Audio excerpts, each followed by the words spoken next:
Hello and welcome to yet another episode of the Sunnyview Schools podcast made by students for students. I'm Albert Chavarría, your host for today. And with me, as usual, is a bunch of beautiful people, starting with Mr. McKean. Hi, I'm Mr. McKean. I'm the English and Drama Coordinator. Hi, I'm Niels. I'm a Year 13 student. Hi, I'm Rania. I'm a Year 12 student. Hi, I'm Paula. I'm a Year 12 student. Excellent. We have some revisiting guests. Niels has been with us before. Rania and Paula have been here as audience before, but had never actually participated. They might be a little bit nervous, but there's no problem there. We'll circumnavigate that, no problem. Okay. And what are we talking about today?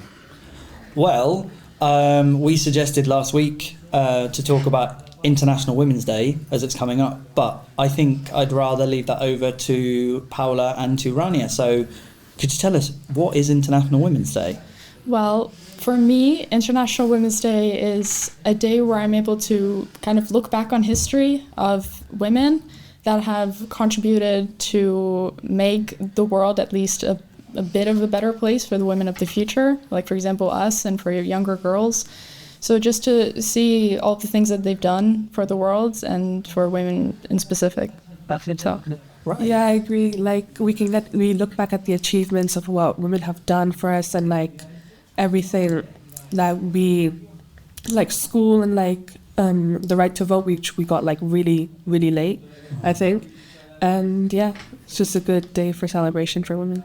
Right. And Niels, for you, what does International Women's Day mean?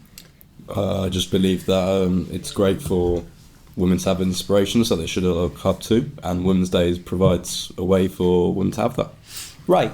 You guys talked about the past, but why is it still important to have International Women's Day on our calendar every year? Why is it still needed? Because surely, if we're looking at the past, some people might say, well, we can always celebrate the past. That's what history lessons are for, right? Or that's what other subjects are for. So why is it still on our calendar today? Well, it's still important for younger girls, especially because, of course, the world isn't a perfect place, and there's still a lot of problems. Even though there are less problems nowadays than there were, say, 50 years ago, there are still a lot of issues. For example, young girls not being aware of the fact that they're able to access like STEM field jobs that are usually male-dominated. And I feel like for young girls, it's important that they're able to also be part of that male environment. And yeah, it's important, I feel. Great. Right. I think it's important for younger women to like understand what these women have done for us, like Malala, and many other women who have done for us, like Rosa, like the wife, Roosevelt, I forgot her name. Yeah. And like these people have like, we can't just forget them. They've done so much for us, and they've like pushed us into what we are now. So I think it's important to remember all the people. Right. And what would you say that there are some advocates that even every time International Women's Day comes around that say, let's get rid of it. There's no point. Women are now equal in society. Let's get rid of it. What would your natural response be to that? And obviously I'm suggesting these questions, they in no way reflect my views. Just, you know. It's definitely not equal, whatsoever. I mean, maybe it's a tiny bit more, but if we're looking at things such as the gender pay gap, which is a really prevalent issue in kind of the work field, things like that. And also, I mean, this has already been solved, like women can vote, but that was really recent. As Rania said, it was really recent. And there are other issues as well, such as women not being able to go out to the streets like confidently. They have to always have something with them to protect themselves. So these things are still have to be addressed constantly, even nowadays. So yeah, like things like that. I agree with Paula about the thing of women not being able to go out confidently. Like back in home, Pakistan, it's not that easy for women to go out. Right. Like if I were to go out, I would have to go with a male family member, and the streets there are like full of men. There's no women in sight, and if a woman were to go out, like they'd look at you with lust, and like they have no respect over there. Right. Okay. That's kind of shocking to hear, you know, particularly in today's modern society. Niels, obviously your perspective will be quite different on this podcast.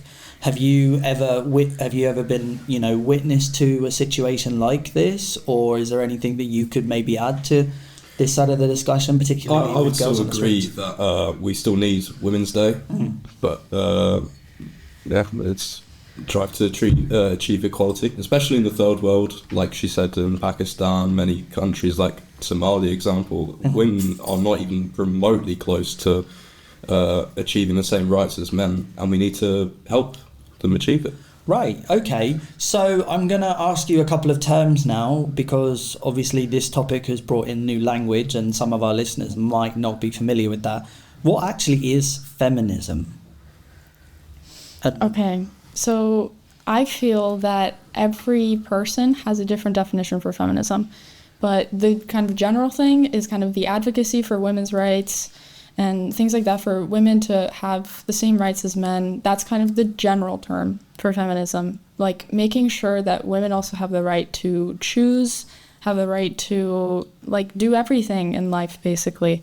But like I said, it's different. For example, for a transgender woman, it might be different. For a woman that is part of the LGBT community, it could be different. So it really depends on the person. Right. And what would you say to somebody that says they are not a feminist? So yesterday I watched this video where it was anti-feminists and feminists debating about certain topics, and when I think of the word anti, I feel like it's like strong opposition to something. And when I heard anti-feminist, it's like, are you just like completely opposed of women? But it actually wasn't that. It was more that they focus on human rights, kind of in general, and not just women's rights, because women's rights go into human rights, which I completely understand. So I think both perspectives should be seen, and I don't think that anti-feminists are like against women at all. So okay. Can you think of any other term or terminology or any other language that has come up, or kind of what has developed from this birth of feminism and the different waves that it's come into? Like, how has it come to the modern day? If you could give us some information on that, that'd be great. I mean, when we were talking yesterday in literature about the word mansplain, that's become like a bigger word. People use it a lot, like explaining. It's like explaining something about women, but in like a man explaining this. Right. So it's like their perspective on it, and it wouldn't really make sense because they're not they're not in our bodies. They don't understand the same way we do. Right. That's what mansplain is. Okay, so that's definitely interesting there. And what would you say to people that believe that things like International Women's Day and feminism are anti-men? How would you respond to that? And I'd like a response from all three of you. Funny. Some feminists do think that it's anti-men, and they're completely like, oh, men suck, men do this and that negatively. But personally, like, there are different types of feminism, obviously. I can list many, I think, but I'm not against men, because there are things like such as the patriarchy. There are things such as like the patriarchy that has benefited society in some ways, but not in all ways. So I can't blame men on everything, because there are also women there to blame on some things. Right. So it's there are some, like I said, there are some people that are against men, but I don't think that we should be against men, because men's rights and women's rights both are in human rights. So if both have rights, then it's considered human rights. Right. Rania? I don't think it's anti-men at all, because we're not saying that when men have their day, that it's like, oh, they hate women. No, like they have their separate days, and it's like Women's Day is to like advocate for women's history and like learn about the past. And I think they're both really important. Okay. Niels? Could we just repeat the question once again? Yeah, so what would you say to people that believe that this the International Women's Day, which is on the 8th of March this week, and feminism is, because it's pro-women, it's essentially anti-men? I wouldn't say it's anti-men. Okay. I do think, to an extent, a very small portion of feminists are anti-men, like she said.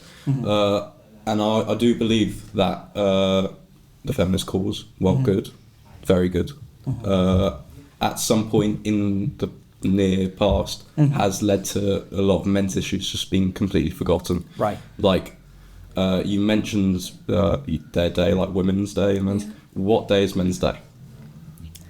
I have no clue. But I think it's the 19th or 18th November. It's 19th November. I didn't know there was a Men's Day. Yeah. There is a Men's Day. Right. That's just the thing, is, you know, like, it rightly has been a focus, the women's movement, but it's the men's movement has also been completely forgotten, and we have to move together as a society because we are, you know, equals. As equals, yeah. Well, I find it quite sad that there actually has to be either a Men's Day or a Women's Day, or that feminism has to exist. But my question is, do men and women have different roles in society, or should they all have the same roles? I mean, clearly even now we have the biological, ethical dilemma whether men should be able to have children, grow up children. So what's your take on that when it comes to feminism and International Women's Day? So in society, it has been established that men are kind of the breadwinners. They go out and earn the money, and women stay at home. So like the nurturing, women have the nurturing side, and men have the, I wouldn't say not nurturing, because of course they can be nurturing, but they're the ones that go out and, let's say, dominate. And that has been established in society.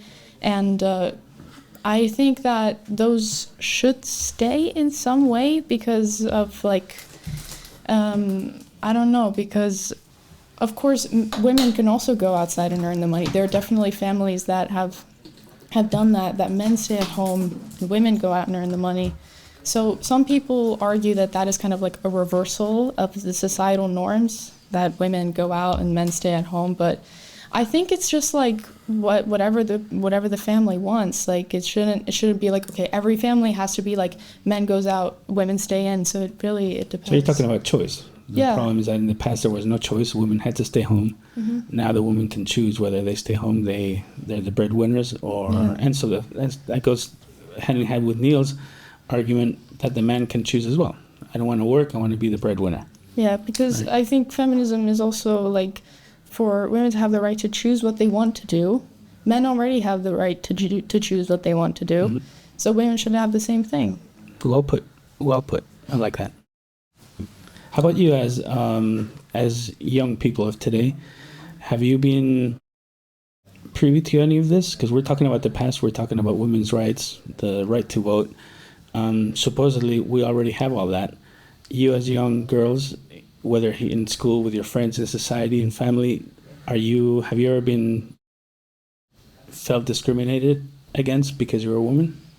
I think everyone has once felt discriminated, especially me back in home, like I said before. Of course. When I go out, it's like I feel uncomfortable. I don't want to go out anymore. That's why I barely went out. I only went to like my friend's house or my family's house. I would barely go out because men would look at me with like lust, and it was disgusting. But and also in families, when they tell, like in Pakistan, the culture is that women shouldn't work. They should be married off into like a wealthy family. And one of my friends back in home right now is, I didn't want to say this, but like she is being forced to marry someone who's 25, she's 19. And she's grown, sorry to interrupt, she's grown in Pakistan all her life? Yeah. For her, is this something normal, or can you feel that she would like a different situation? She does not like this at all. Right, because that's a big difference. What I think is when you're born into a society or into a culture and you see nothing wrong with it because that's the way it is, you might have an argument, in this case against women's rights. But if that person innately and from the very get-go knows that something's wrong, that's when you have to start movements like these. That's when you have to say, okay, something's going on here. Was that your case as well? Do you feel liberated now that you live in a country like Spain? Have you seen that huge difference? Yeah, I do. Like I can walk on the streets, I can do anything. And I don't feel discriminated against. Well, not all the time, but I feel much more safer in Spain. And was it hard to break your traditions to come here and be free? Because it must be hard as well, right? Well, I was 6 months old. Ah, right. So you've been here for a while. Yeah. Right. Yeah. Good for you. Yeah, like it's a really compelling story that makes you reflect, right? And kind of shows, how in different societies these issues, are of different magnitude. I wanted to ask, we talked earlier, you guys mentioned about this idea of having choice. How do we allow people to feel that they can make those choices? I'm going to give you an example, right? And this is compared to what we've just been talking about, this is a lot, less serious, right? I teach A-level English literature with Miss McDonald. We don't have a male in our classes in both year 12 and year 13, right? This particular subject is often chosen by, like last year we had a boy choose the subject, but that hasn't happened for a while, whereas subjects like, say, physics and things like that are often chosen by men and often ignored. Or This is literature? So, literature, English literature. Do you read Star Wars or Harry Potter? That's the thing, but the thing is, like, answer, no, I know. Joking. No, of course. But then obviously, the texts and things that we choose. In year 12, all of the protagonists, well, most of the protagonists are male, right? So there's not saying that their voice is not represented, because there's a range of voices. But then, say, literature is chosen more by the girls, and say physics is chosen more by the boys. How do we break that? How do we break that? So I was part of the EYP event, European Youth Parliament, and my committee was about women's rights and gender equality. And one of the specific thing that we looked at was the gender pay gap and how to make sure that we can encourage more young girls of the younger generation to kind of step over that boundary to also go into STEM field jobs. And one of the things that one of my teammates proposed was, for example, she was from Germany, and they have this thing called Girls' Days and Boys' Days, where they do kind of like a field trip thing for girls to make them visit jobs where they may feel underrepresented, such as in engineering jobs and IT jobs. So I think something like that to start from a very young age is really essential, because then they're able to grow as being represented more. Right. Interesting. Niels and Rania, do you have anything? How would you bridge that gap so that the subjects are there's not kind of this subjects for boys, there's subjects for girls, like how colours have been presented, like, blue for boys and pink for girls, which to us now seems ridiculous. But how do we break that? I agree with Paula that from a young age it should be represented, and like make it more enthusiastic for people to choose like what subject, as in like girls and boys is like that. They can go to jobs and like see how it actually is, so they're not like choosing what is like made for girls and what is made for boys. Niels? It's a really hard question, because obviously the trend, like you said, in literature, there's no men in the class. I think we should try to correct it. It's also a psychological thing that men are pushed towards stuff like physics and sciences and stuff like that, and women are also more interested in things, and that's why, like you mentioned, the gender pay gap, women are paid on average less than men. I think it was 75 cents a dollar. 79 cents per every dollar that a man earns. Yeah, so obviously that's a bigger thing, but it's also just, it's not reflective of the whole truth that on average men and women just work different jobs. And the fact is that if you're an engineer and if you're a teacher, for example, and I was a teacher, and I think that teachers are incredibly underpaid.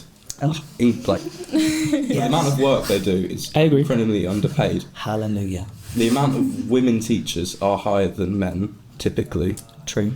And it's just a shame that they get paid less, but it's not due to statutory sexism. It's just due to the different jobs that they choose. Well, from a psychological sort of perspective, there are also, like, I have had friends who were girls that, like, I've seen they've had so much potential in earning so much more.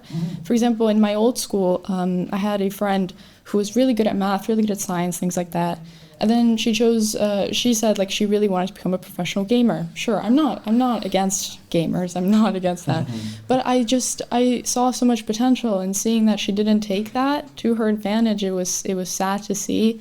And another thing is that in these STEM subjects that are male dominated, there has been a study done, I forgot the name, but there was a study done where it showed that men kind of create these hostile work environments for women so they don't feel safe to work in these places, such as there are some jobs where policies such as for sexual harassment and things like that are not implemented, and that can be very dangerous for the women, you know.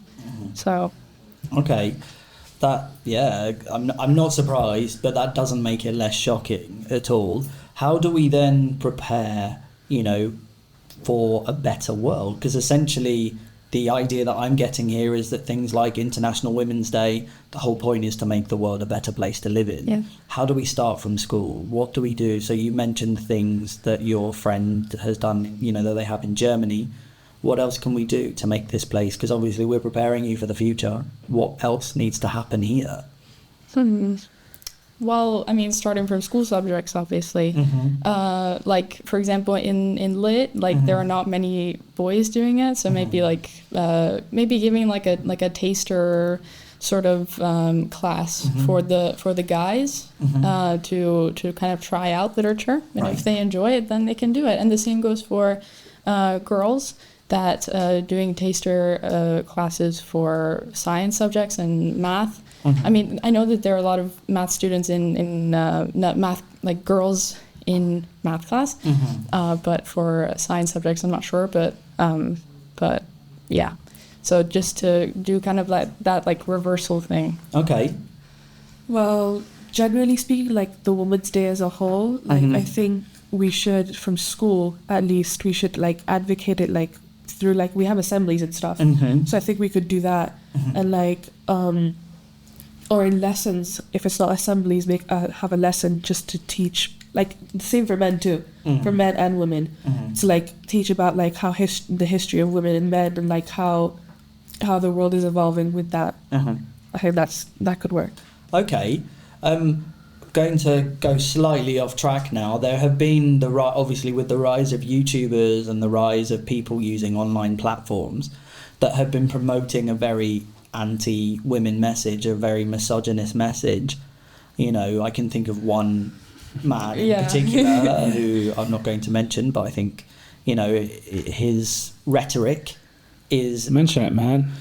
So Andrew Tate, which we've had, you know, I've you know, done assemblies on him and like had, you know, discussions with my students about what his message is, you know, what he's saying, and saying, look, just because you think he's joking about it, that doesn't make it okay.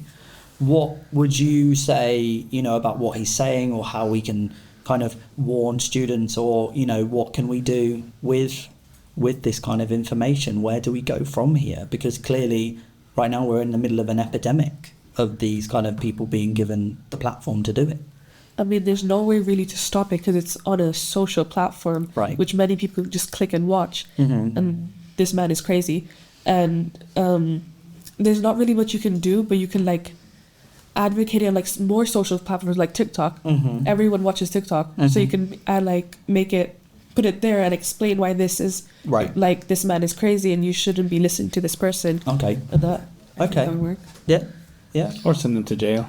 True, absolutely. Yes. Yeah, I think as well, you know, keeping important where you get your sources from and what, you know, is particularly said. Have you guys found that has become more of a problem nowadays, that people listening to things that they've said on TikTok that might not be true, particularly related to this topic? I think it all started from Andrew Tate. And then after that, I've seen a lot of podcasts and stuff with men. And another trend that I've seen is men bringing a group of women and basically just like rambling about like, women do this and that and whatever. And then the women just kind of sit there. And then when the women argue back, then they say like, leave, like you're interrupting this. Right.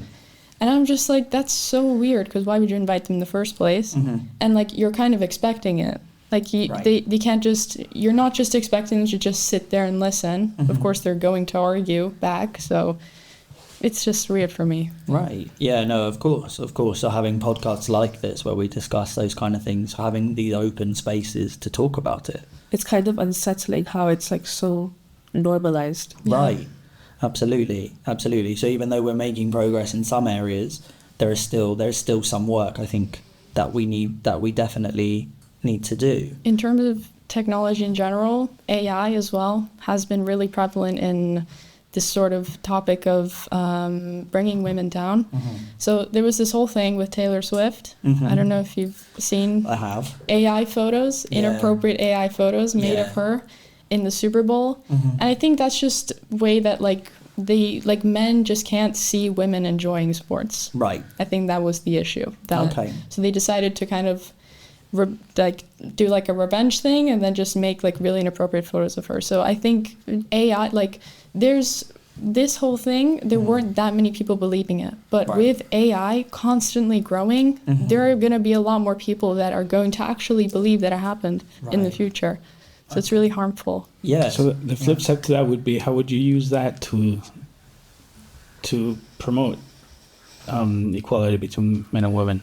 Well, with AI, it's hard to promote that because there's still like a lot of men that are going to keep it's kind of like a back and forth thing. Women use it for good, men use it for bad. Well, I reckon you'll find that's always going to happen, right? There's always going to be a minority of people against the other one. It happens with any kind of movement, right? With vegans, vegetarians, meat eaters, etc., etc. You can generally accept what the norm is and what the correct thing is. Nobody can dispute the moral goodness of something. However, there's always going to be that one guy or one person that's going to be, I disagree, just because they, whoever screams loudest will get hurt, right? Mm-hmm. So there's always going to be that one. Right. So, I mean, I think the question is whether we're moving in the right direction. Have we taken huge steps forward? Are we only halfway through? Are we a quarter of the way through?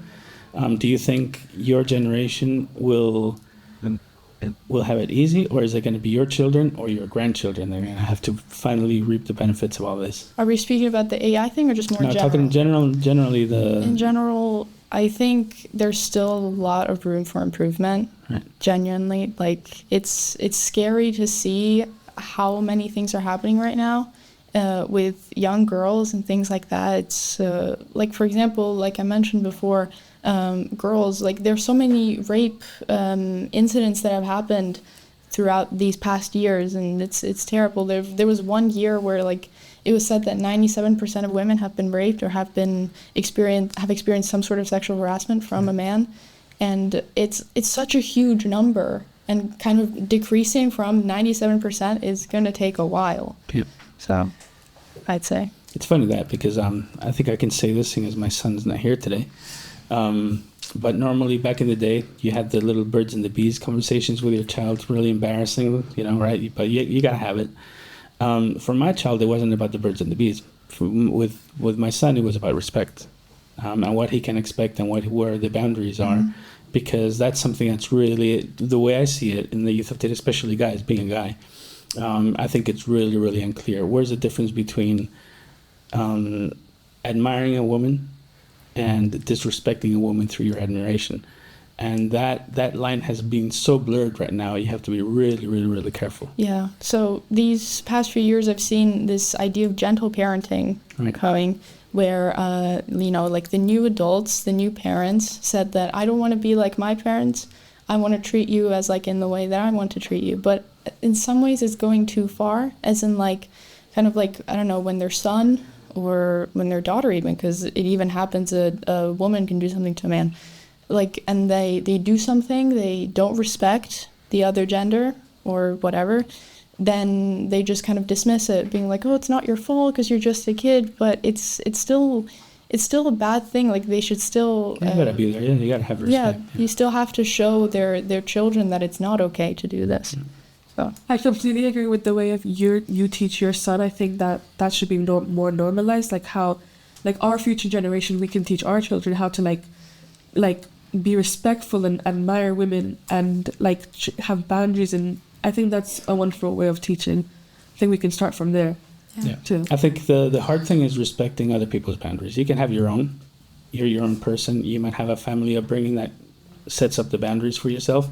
I think the hard bit is something that's really prevalent these days, which is understanding what the other person's boundaries are. Just because you can talk to somebody one way doesn't mean that you can talk to another person another way. And I'm talking mostly from a man to a woman's perspective, because it's International Women's Day. That didn't used to happen back in my day. It was, unfortunately, it was quite generalized that the guy would say whatever, and the whistle at the girl passing by. These days, the girl might love that whistle, but you don't know, and you got to make sure that you know before you whistle. And that's the hard bit, and that's the hard bit to educate, because it's not. I think that's where we have a long way to go. Yeah. The fact that not everybody's the same. Women are all different, and some women like one thing, other women like the other. But us as men, we have to respect every single one of them. Definitely. And know exactly where the boundaries are, without asking, because you can ask and offend as well. Right. And that's hard. That's hard to do. But necessary. It goes back to that idea of choice, and we're so obsessed with putting people into these categories. Paula mentioned it at the very beginning of the podcast, that men were pushed into the kind of the breadwinning role, the kind of the almost the hunter-gatherer like, and women, they stayed at home. They're two separate areas. It's this idea that, from what I'm seeing, and maybe I'm wrong, that we need to kind of respect that we don't have to occupy the spaces that society dictates for us. So if you want to, if a man wants to, like, my dream is to be a dad, and if I get to stay at home and look after the kids, that'd be great, right? So, and I don't have a problem with that, and that should, that's okay, even though it's a role traditionally, before in the past, occupied by women. It's kind of something that anyone should be able to do. But then on the flip side, women, if they want to become, a top CEO of some company, or like, you mentioned engineering earlier, then they should. So it's kind of allowing for this freedom and not having to follow a status quo, I think. Right? Yeah. Totally. Some really deep discussions, I think, today. It's a deep subject. It is a deep subject. No, it is a deep subject. But I'm glad that there's been a lot of like candor and honesty, and I think that's that's really important. Particularly with a subject like this, where there can be a lot of tension. There can be sometimes people tiptoe around certain issues. So have you guys ever had the opportunity to talk about things like this out loud? Well, unfortunately, from my experience, I have not been able to have that sort of conversation because, well, I'm talking from personal experience. For example, when I'm at an event where I have like friends of family and things like that, and there has been some people from there acting really inappropriately towards me and kind of engaging in physical contact that I'm not welcome in, and then I tell my actual family members about it, and they just say like, oh, like they're just friends, like they wouldn't do anything like that to you. But it's like, why aren't you listening? Right. It's for the boundaries sad. I'm talking about. Yeah, exactly. So it's important to establish these boundaries. Like these are like old men, say like middle-aged men. Even if they're old men, like they still should be able to learn that there are people out there. There are younger people out there who need boundaries, who also have boundaries. Not everyone's living like the old way, the old class type of way. So it's a new generation, new boundaries. So they should be respected. Well, the sad thing, where we still have work to do, is the fact that those middle-aged men that you're talking about, I'm assuming I'm one of them. Well, they don't have those boundaries, which means that they're probably not educating their children with those boundaries. Right. And I think that's where we have a little bit of ground to cover. Definitely. So. Yeah. And getting the guys to study literature.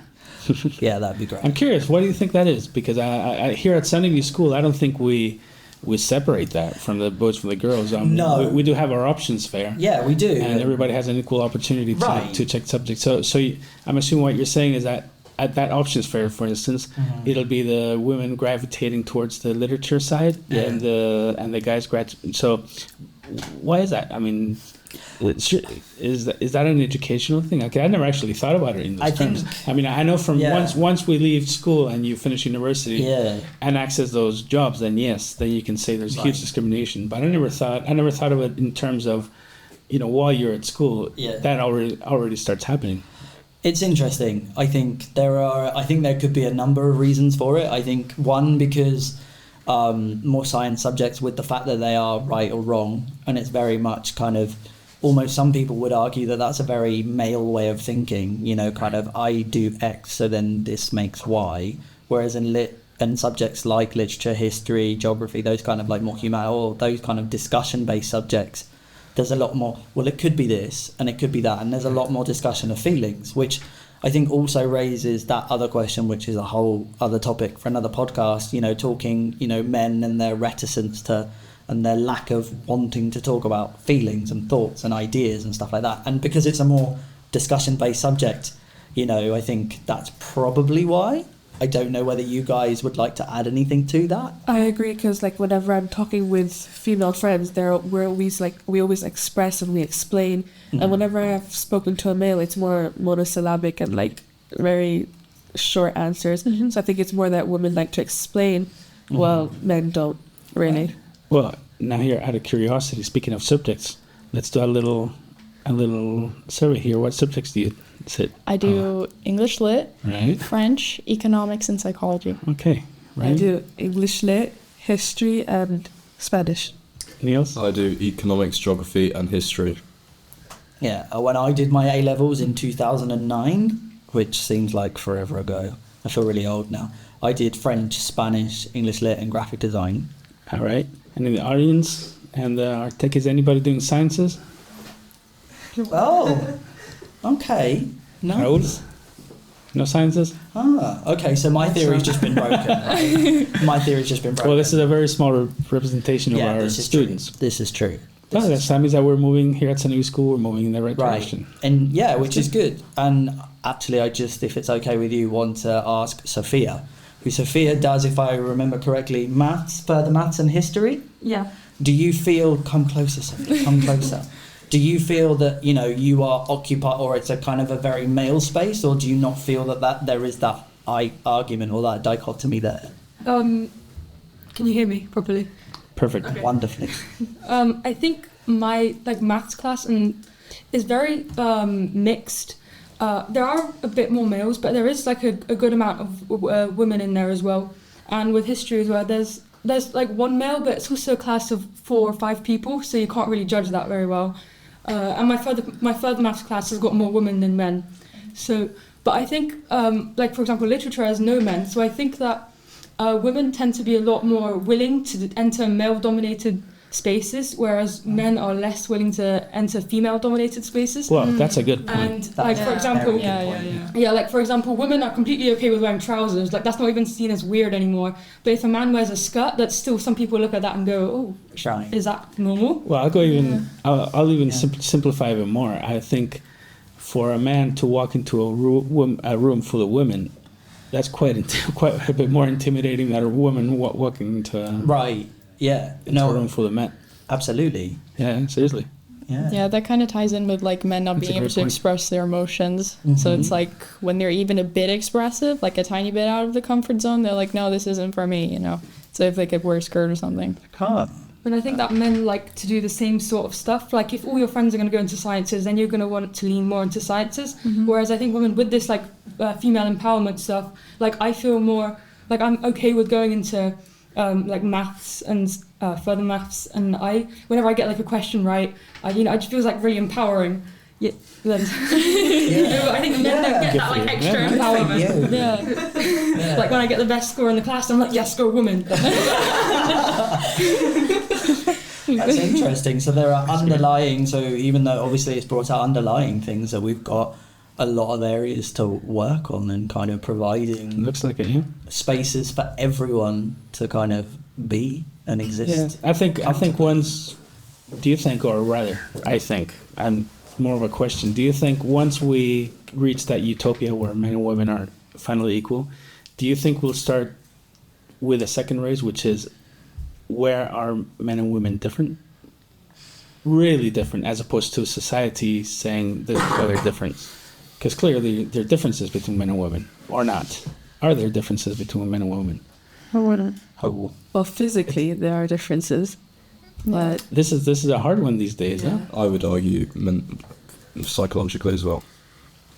Everywhere, yeah. I mean, Yeah, you just gotta wonder, because we're It's a question. I don't say there are or not. I mean, I know where I'm different, but just because I'm different to you, it doesn't mean that I'm the same as Mr. McKean or Niels. Exactly. Right? We're very different. Yeah. But do we have any common traits that make us men and you women, or are there women and men? Right. It's we are coming to that discussion, aren't we? Eventually, once we level the playing field out, we have to say, okay, is it good that we're level, or should we not be? You know, what's the difference between two humans and a man and a woman? How That's a hard That's one. a tough one. that is a tough question. That's a tough one. Right. For another podcast, because we're running out of Definitely. time. For another podcast. Definitely. So, No, actually, for a podcast in the future, once we're equal, then we can talk about it. yeah, absolutely. That's probably going to be like 100 years or something. Let's hope not. Let's Hope not. So, as a final thought, what would you like to leave our listeners with today? So, we've discussed many things from International Women's Day, discussing the relationship there between men and women within the school environment in the future. What would you like to, something you'd like to leave our listeners with today, or something you would like to change for the future, or what next? What would your final thought be? I'd say, like, in general, just go for it. Mm-hmm. Like, if you want to become an engineer, become an engineer. If you want to, I don't know, make movies, then make movies. Like, whatever you want to do, just go for it. Like, you don't have to fit into the social norms. So, yeah, that's what I'd say. I completely agree with Paula. I think just do whatever you want and have fun with it. Like, no one should be stopping you, and you should be yourself. I think. Yeah, completely agree. Do what you want to do. Don't be afraid. I know that's easier said than done. If you feel that you have to occupy a space that your kind of sex or your gender, I suppose, doesn't usually occupy, you know, don't be afraid to challenge the status quo just because things have been done a certain way for a number of years. That doesn't make it okay. Totally agree. And one final word, respect. Always. Always respect each other. Always. All right, I think we're done. I think this has it's been a great podcast. We could go on and on and on, I reckon. Definitely I could. think this is a good place to stop. Absolutely. Thank you very much for coming, Paula, Rania, Niels, Thank you. Mr. McKean. Thank you very much to our audience. Raul there at the back, kind of every-long presence, very quiet. One day he will say something. Yes. And as usual, thanks to our two women technicians back there, manning the controls. Erica. Oh, here you go. Erica. Manning the cameras. Jess. Manning another camera. Oh. Anyway, great team we have here. Thank you very much for coming. This is Sunnyview School. As usual, come join us. Reduced numbers, as Sophia said. Thanks for coming, guys. See you in 2 weeks. See you soon. Bye. Bye.